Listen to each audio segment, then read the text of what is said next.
नमस्कार दोस्तों, फिर से एक बार नई वीडियो में आप सभी का स्वागत है। देखिए, हम हमेशा बोलते हैं किसी भी चीज़ का कोई भी चैप्टर हो, चाहे वो भूगोल हो या हिस्ट्री हो या मैथ हो या रीजनिंग हो या इंग्लिश हो, जो भी चीज़ का आप तैयारी कर रहे हैं, प्रत्येक कंपटीशन में सिलेबस आपका यही रहता है। लेकिन किसी भी एग्जाम पर जब जाते हैं, आप मुख्य एग्जाम पर बैठते हैं, जब एग्जाम देने जाते हैं, तो आपको ये देखने के लिए मिलता है कि आप जो पढ़े होते हैं वहाँ से वो क्वेश्चन आता ही नहीं है, यानी कि आप उस क्वेश्चन को टच नहीं कर पाते हैं। इसके पीछे बस एक ही रीजन है कि आप किसी भी सब्जेक्ट को एक बार भी चैप्टर वाइज क्लियर नहीं किया है। दोस्तों, मैं हमेशा आप लोगों को बोलते रहता हूँ कि प्रत्येक सब्जेक्ट को कम से कम 1 से 2 बार चैप्टर क्लियर करो। देखो, ये सच्चाई, मेहनत तो करना पड़ेगा, बिना मेहनत का कुछ भी नहीं होगा। आपको ना कुछ होता है, कुछ लड़का ऐसा भी होता है कि जब वो ऑब्जेक्टिव पढ़ता है या टेस्ट लगाता है, उसको कुछ खास नंबर आ जाता है, जैसे 40-50 नंबर आ गया तो उसको उसमें खुशी मिलता है, लेकिन वहाँ पर कुछ सीखते नहीं हैं आप। सच्चाई यही है, अगर सीखना है, हकीकत में कुछ सीखना चाहते हैं और पढ़ना चाहते हैं, पढ़ के कुछ करना चाहते हैं और आपका इच्छा है कि नहीं जॉब लेना ही है, तो दोस्तों मैं आपको बता दूं, आप एक बार पढ़ो तो सही, कम से कम चैप्टर वाइज पढ़ो, उसको क्लियर करो उसको। देखो, आपका लक्ष्य जरूर पूरा होगा। आप जिस भी एग्जाम पर बैठेंगे, आप वहां पर क्वेश्चन करके आएंगे। आप जब चैप्टर वाइज पढ़ लेते हैं ना, आपके पास नॉलेज होता है। जब आप कंपटीशन में बैठते हैं या टेस्ट लगाते हैं, तो वहां पर आप अच्छा खासा स्कोर करते हैं, और जो भी क्वेश्चन आपसे नहीं बन पाता है उसको भी देखिए, आप उसका एनालिसिस कीजिए। जब तक एनालिसिस नहीं करेंगे तो आपका टेस्ट लगाना भी बेकार है। यानी कि अगर आप 1.5 से 2 घंटा टेस्ट लगाने में दिया और उसका एनालिसिस नहीं किया, तो वो 1.5 से 2 घंटा आपका गया। समझ रहे हैं ना? और यही समझिए कि समय को बर्बाद कीजिएगा तो वो आपको बर्बाद करेगा। ये सच्चाई है। समय को बर्बाद कीजिएगा, वो आपको बर्बाद करेगा, वो भी आपको नहीं छोड़ेगा। यही फर्क बस इतना चलेगा कि आपको पता नहीं चलेगा। समझ रहे हैं ना? जब पता चलेगा आप बहुत दूर निकल गए होंगे। तो इसलिए ऐसा बिल्कुल मत कीजिए। आप ऐसा करो, एक रूटीन बनाओ। जैसा कि आप अगर मेरे टेलीग्राम से जुड़े होंगे तो वहां पर हम हमेशा बोलते हैं, एक रूटीन बना के दे दिया है, उस रूटीन को सब फॉलो कर रहा है और आप भी फॉलो कीजिए, उस रूटीन को फॉलो कीजिए। और अगर अभी तक मेरे टेलीग्राम से नहीं जुड़ा है तो टेलीग्राम से जुड़िए। वहाँ पर हम हमेशा चैप्टर वाइज, टॉपिक वाइज आपका टेस्ट ले रहे हैं।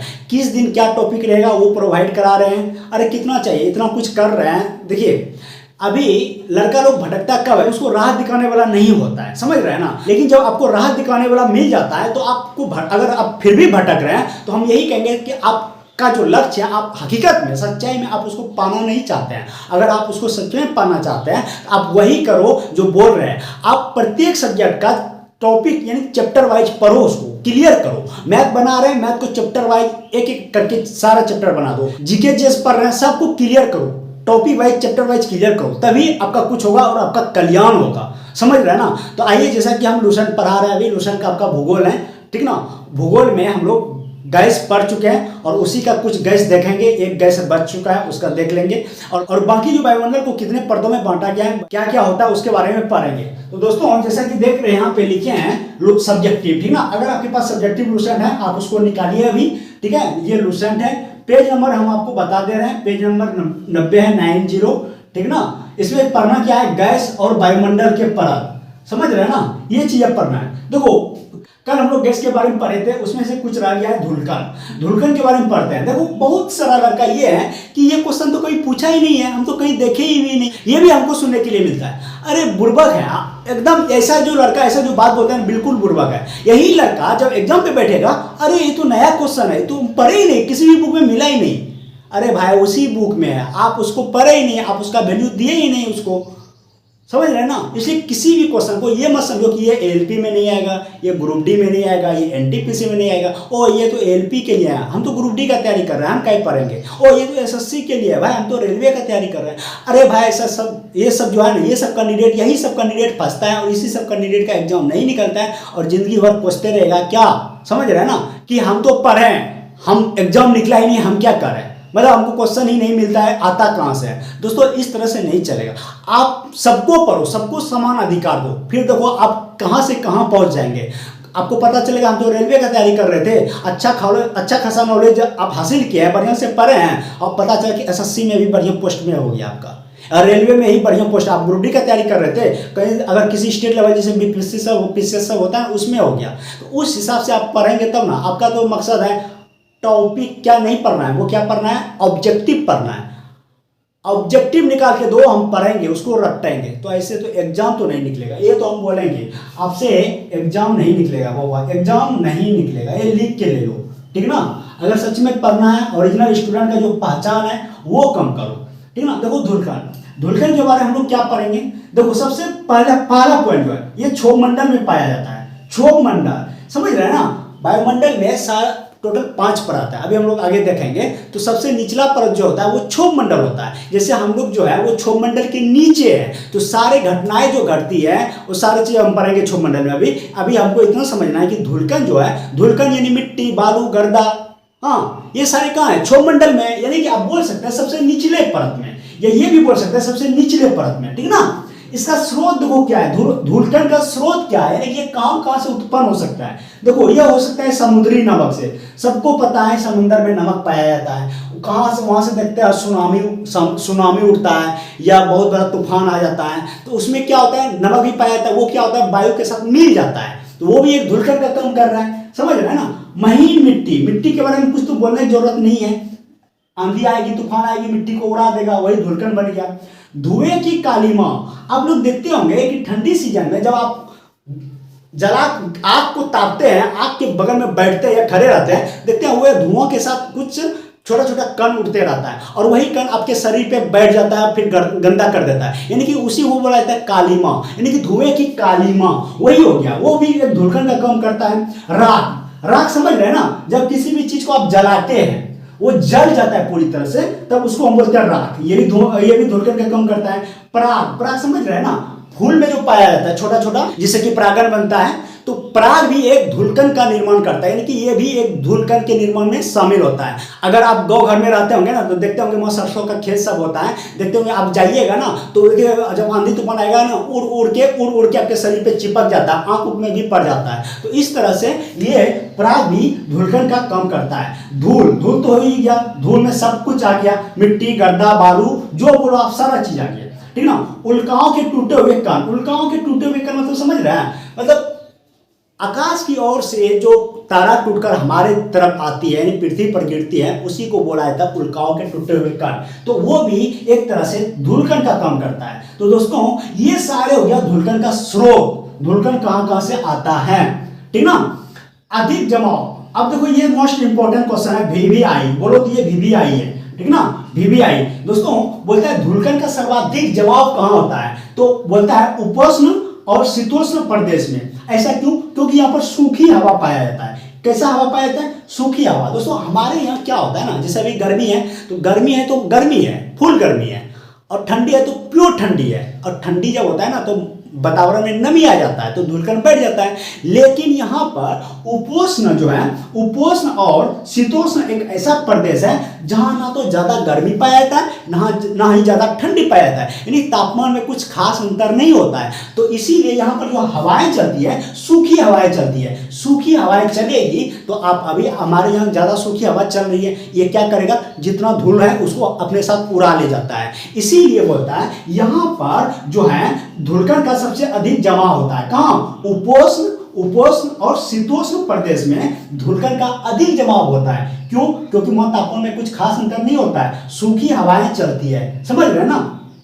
मेघों का निर्माण करता है। अब आप पढ़े होंगे, आप सोच सकते हैं आप नहीं पढ़े होंगे, आपके पास लूसेंट है लेकिन आप पढ़े नहीं होंगे, आप कभी नहीं पढ़े होंगे कि धूलकण भी मेघ का निर्माण करता है, यानी कि ये भी मेघ के निर्माण में शामिल हो सकता है। अब सोचो कैसे, देखो धूलकण जैसे कि आपके घर में मिट्टी होगा, बालू होगा, उसमें जब आप पानी डालते हैं वो क्या करता है, सोख लेता है, हाँ बैठ जाता है, लेकिन वही जब सूख जाएगा तो फिर से वो उड़ने लगता है। तो कहने का मतलब दोस्तों धूलकण जो होता है वो आर्द्रता ग्राही होता है, मतलब कि वो किसी भी चीज को जो नमी होता है उसको वो सोख सकता है। तो हमारे वायुमंडल में क्या है, नमी भी है और धूलकण भी है। तो धूलकण को क्या करता है, वो नमी को सोख के रखता है, इसीलिए बोलता है कि ये मेघों का निर्माण भी करता है। वही जब एकत्रित हो जाएगा, सब एक जगह जमा हो जाएगा तो वही मेघ बन जाएगा, हाँ, और ज्यादा मात्रा में एकत्रित होगा तो वही बारिश हो जाएगा, समझ रहे हैं ना।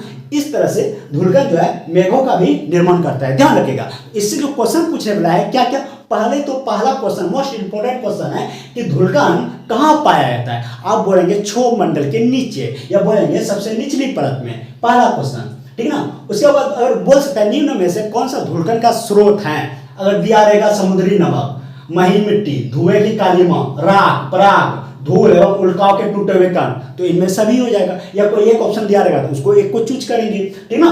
तो इसका अधिक जमाव कहाँ होता है, धुलकण का अधिक जमाव कहाँ होता है, तो बोलेंगे उपोष्ण और शीतोष्ण प्रदेश में। क्यों? क्योंकि वहां पर सूखी हवाएं पाई जाती है। ठीक है, और आगे देखो, क्या ये मेघ का निर्माण करता है? हाँ, तो धुलकण भी मेघ का निर्माण करता है। बस इतना तो क्वेश्चन था, देख लिए। यही चीज तो पढ़ना होता है ट्यूशन में, लेकिन लड़का लोग नहीं पढ़ पाता, उसको आइडिया ही नहीं चलता है। देखो, हम हमेशा बोलते हैं क्वेश्चन को तोड़ना सीखो। जब क्वेश्चन को तोड़ना सीख जाएंगे तो जो क्वेश्चन सेट करता है, जो अब मुख्य एग्जाम पर बैठते हैं, जो क्वेश्चन सेट करता है, सेटर जो होता है, उसके दिमाग को आप पकड़ पाएंगे। और जब उसके दिमाग को पकड़ लेंगे ना, तो फिर आपको क्वेश्चन जो है परेशान नहीं कर पाएगा, यानी कि उसको एक बार में उसको बना देंगे आप।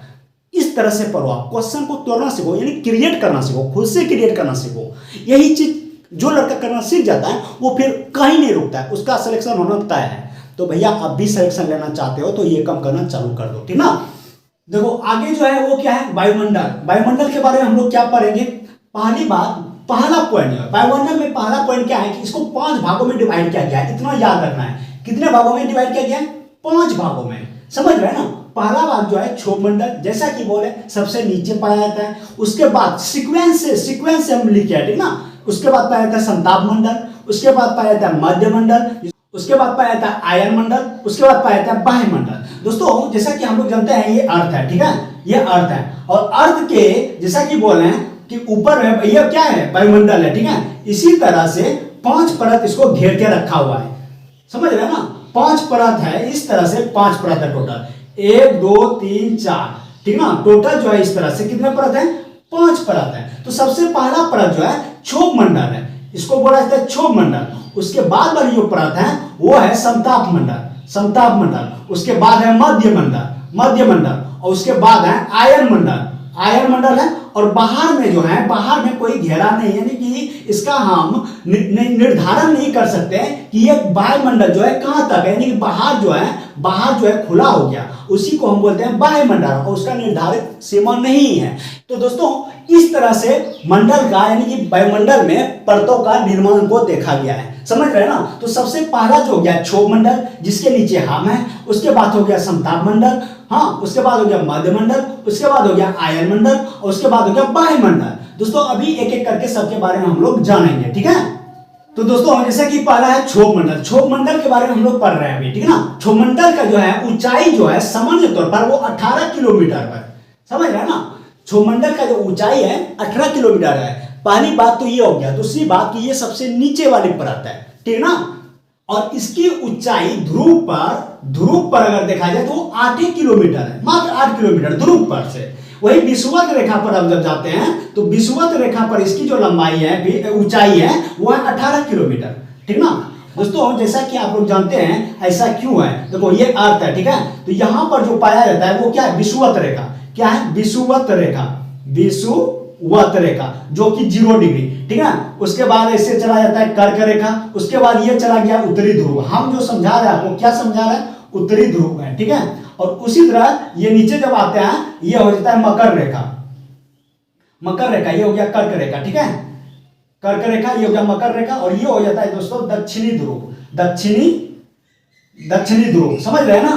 तो हमको ये देखना है कि आखिर ध्रुव पर 8 किलोमीटर क्यों। दोस्तों आप लोग अक्सर देखते होंगे कि जब अभी जैसे गर्मी सीजन है, जैसे 12 बज जाएगा दिन, तो देखना आपकी चांदी पर, यानी कि आपका जो माथा यानी सर होता है वो ज्यादा हीट होता है, समझ रहे हैं ना। यानी कि सूर्य जो है वो पृथ्वी के बीचों बीच आ जाती है। और यहां से अगर देखा जाए क्षोभ मंडल से, यानी कि ध्रुव से क्षोभ मंडल की जो ऊंचाई है वो मात्र 8 किलोमीटर है, समझ रहे हैं ना। ये क्षोभ मंडल है, ठीक है, 8 किलोमीटर, मात्र 8 किलोमीटर। लेकिन क्योंकि इसका लंबाई घट जाता है, जब विषुवत रेखा से आप नापते हैं तो इसकी लंबाई बढ़ जाता है, इसीलिए बोलता है विषुवत रेखा से इसकी जो लंबाई है 18 किलोमीटर है, समझ रहे हैं ना। विषुवत रेखा और क्षोभ मंडल के बीच की दूरी बढ़ जाता है, और ध्रुव और क्षोभ मंडल के बीच की दूरी घट जाता है, इसीलिए लंबाई भी घट जाता है, इसीलिए इसका भी लंबाई बढ़ जाता है। तो इस तरह से हम लोग को पढ़ाई करना है। दोस्तों क्षोभ मंडल में अगर देखा गया, इसमें जो तापमान में गिरावट है वो कितना है, अगर देखा गया जैसे जैसे आप ऊंचाई पर जाते हैं क्षोभ मंडल में, सिर्फ क्षोभ मंडल का बात कर रहा है, क्षोभ मंडल से छेद करके समताप में नहीं घुसना है,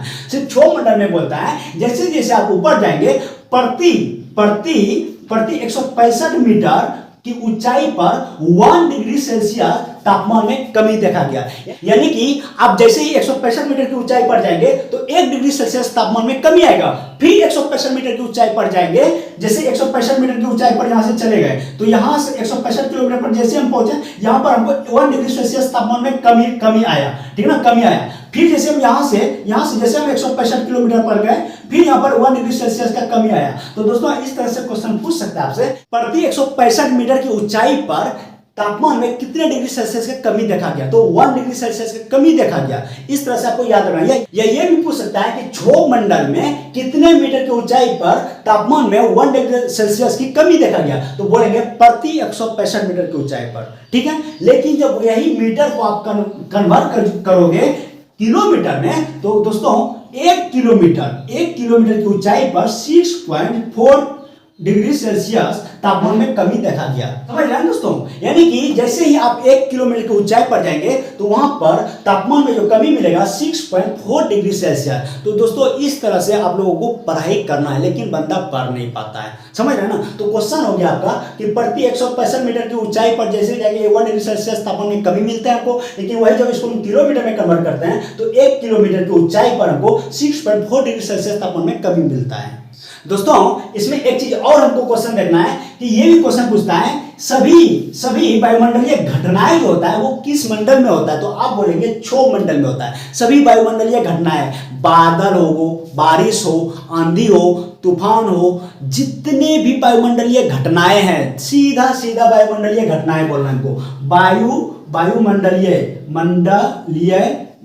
घटनाएं जो है वो कहाँ होता है, घटनाएं कहाँ होता है, वो होता है दोस्तों क्षोभ मंडल में होता है। समझ रहे हैं ना। जितने भी वायुमंडलीय घटनाएं हैं सारे क्षोभ मंडल में होता है। जैसे वर्षा हो, बारिश हो, जो बोलो, वर्षा बारिश जो बोलो आप, मेघ हो, ठीक ना, आंधी तूफान हो, सारे घटनाएं क्षोभ मंडल में होता है। इसीलिए इसको संवहन मंडल भी कहा जाता है, ध्यान रखिएगा। इसीलिए इसको संवहन मंडल भी कहा जाता है। क्यों कहा जाता है? संवहन मतलब क्या? संवहन मतलब बहने वाला चीज। जैसे यहाँ पर हवाएं चलती है, मेघ इधर उधर देखते हैं होते रहता है, बादल बारिश सब, तो इसीलिए इसको नाम और रखा गया है कि संवहन मंडल। और इसी का दूसरा नाम है आधो मंडल। आधो मंडल दूसरा लो मंडल। समझ गए ना। जिस मंडल में बादल बारिश यानी वायुमंडलीय घटनाएं होगा उसी को हम लोग क्षोभ मंडल कहते हैं, और उसी को हम लोग संवहन मंडल भी कहते हैं। संवहन मंडल का ही दूसरा नाम क्या है? आधो मंडल। इसीलिए इसको आधो मंडल भी कहते हैं। क्लियर? चलिए आगे बढ़ते हैं। दोस्तों एक चीज और हम लोग को देखना है, जितने भी जैविक क्रियाएं होती है, जैविक मतलब जीवों से संबंधित क्रिया, जैसे प्रजनन हो गया, या पेड़ पौधा वृद्धि हो गया, या फिर इंसान का ही ले लो, मतलब जितने भी जीवों से संबंधित क्रियाएं हैं सारे क्षोभ मंडल में होता है। क्यों?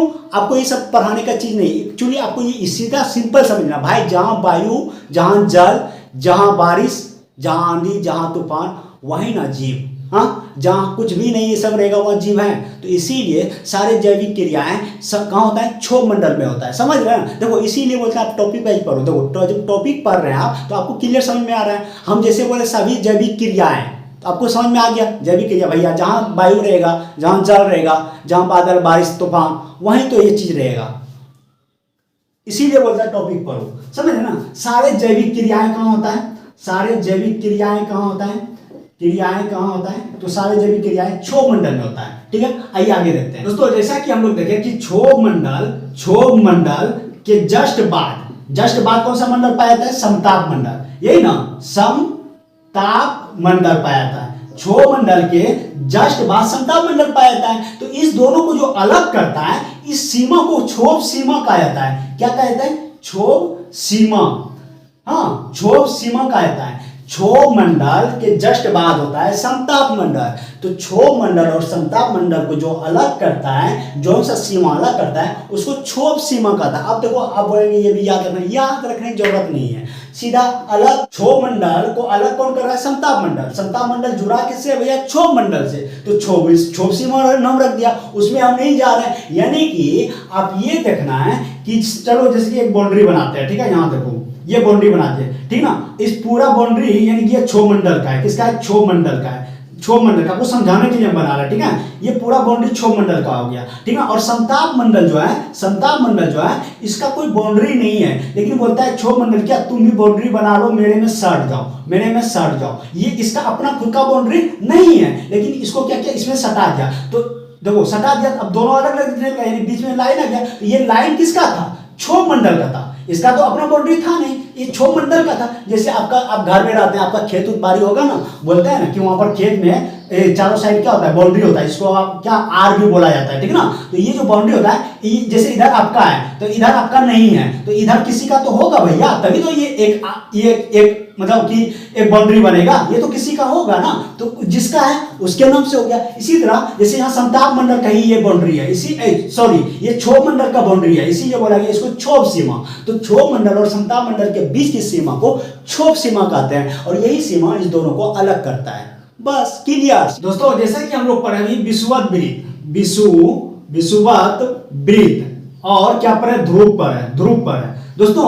क्षोभ मंडल के अंदर अगर देखा गया, इस दोनों में जो हवा का तापमान होना चाहिए वो कितना होना चाहिए, तो दोस्तों विषुवत वृत्त में क्षोभ मंडल के ऊपर हवा का तापमान अगर देखा गया तो वो -80 डिग्री सेल्सियस, और ध्रुव में अगर देखा गया तो वो -45 डिग्री सेल्सियस। दोस्तों यहाँ पर ये देखना है, जैसा कि अभी हम बोले, ध्रुव जो है वो क्षोभ मंडल के नजदीक है, लेकिन क्षोभ मंडल के ही नहीं बल्कि ये ध्रुव जो है सन के भी नजदीक है, यानी सूरज के भी नजदीक है। तो सूरज अगर जिसके नजदीक रहेगा तो वहां पर ज्यादा तापमान पाया जाता है, यानी कि यहाँ पर जो हवा का तापमान देखा गया तो मात्र -45 डिग्री सेल्सियस, और विषुवत वृत्त सूर्य से दूर है, तो जो चीज दूर रहेगा तो वहां पर नमी ज्यादा पाया जाता है, यानी कि इसीलिए यहाँ पर मात्र -80 डिग्री सेल्सियस तापमान देखा गया, और यहाँ पर कितना -45 डिग्री सेल्सियस, ठीक है। तो दोस्तों इस तरह से हम लोग अभी धूलकण और क्षोभ मंडल के बारे में पढ़े हैं, और नेक्स्ट वीडियो में हम लोग इससे आगे जो मंडल है, जो अभी हम लोग 4 और रह गया, उसके बारे में देखेंगे। इस वीडियो में नहीं बता पाएंगे क्योंकि वीडियो का लेंथ ज़्यादा लंबा हो गया है,